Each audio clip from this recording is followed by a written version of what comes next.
So, good day everyone. So, let's tackle about the potential consequences of increased atmospheric carbon dioxide, or what we call in short CO2 levels, and propose strategies to reduce carbon emission to enhance carbon cycle. So, this is what we call the carbon cycle. So, first is like the atmosphere, next the combustion, so ang land can ay fossils, decomposition, then this is the ocean, photosynthesis, then the cycle. Ganun. Like repetition dito siya.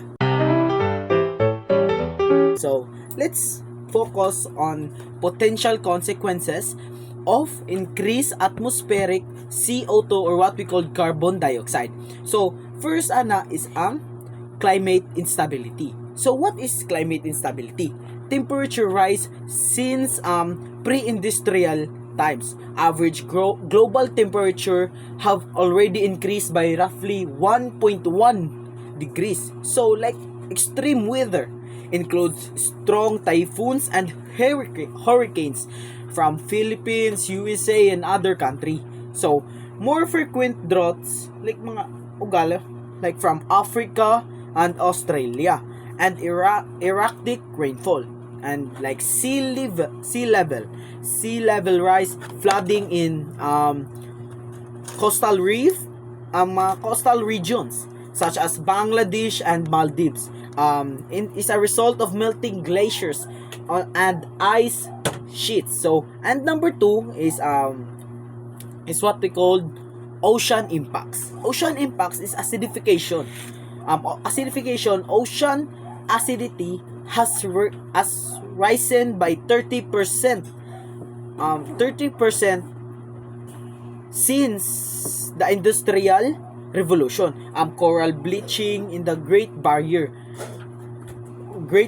Reef result from this weakening the corals. So, like on the marine life loss, fish populations drop millions of people's access to food is at risk.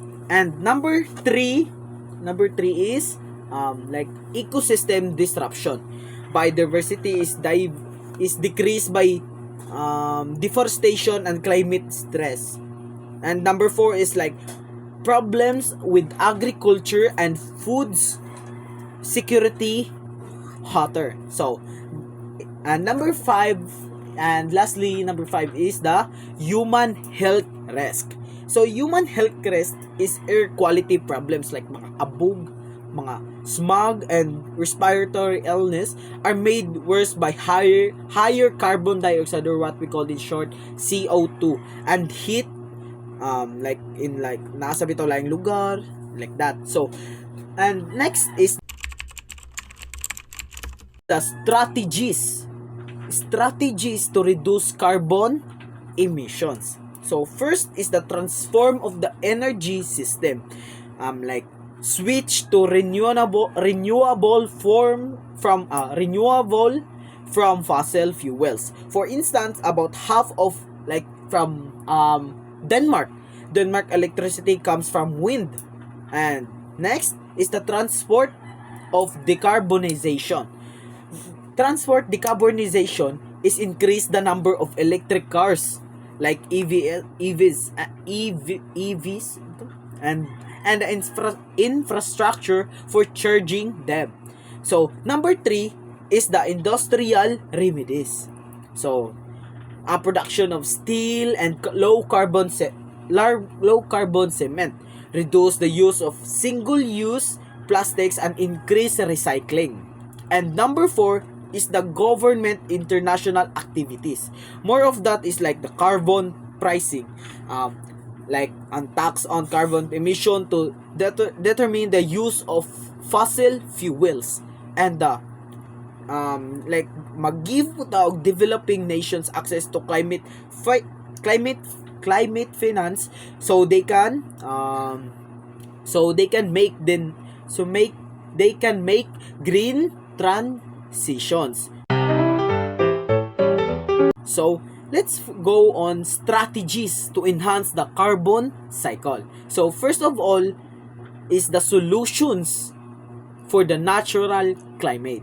So ang first gina ng example ana niya is the forest. Rainforest in Southeast Asia, the Amazon and the Congo are the essential carbon sinks. Stop the loss of forest. So we need to help and care the forest. Like the carbon is stored in the roots and the soils of the wetlands and grasslands, and like mga mangroves and seagrasses.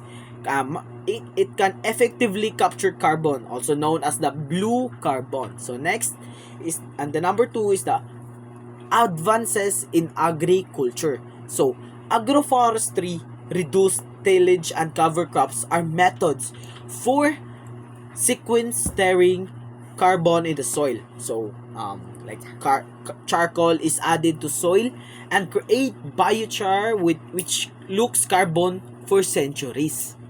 And number 3 is solutions based on technology. Capture CO2 or carbon dioxide from factories and inject it for underground as part of carbon capture and storage. Number 4 is the social behavior shifts, like change in diet, consuming less red meat, and reduces livestock methane emission. So like magkwanta sustainable consumption pa ta for entail supporting sa atong eco-friendly products like cutting waste and purchasing locally. And last is the education and awareness. Mag-promote siya sa sustainable behavior in both individuals and communities. And last is the kanang we need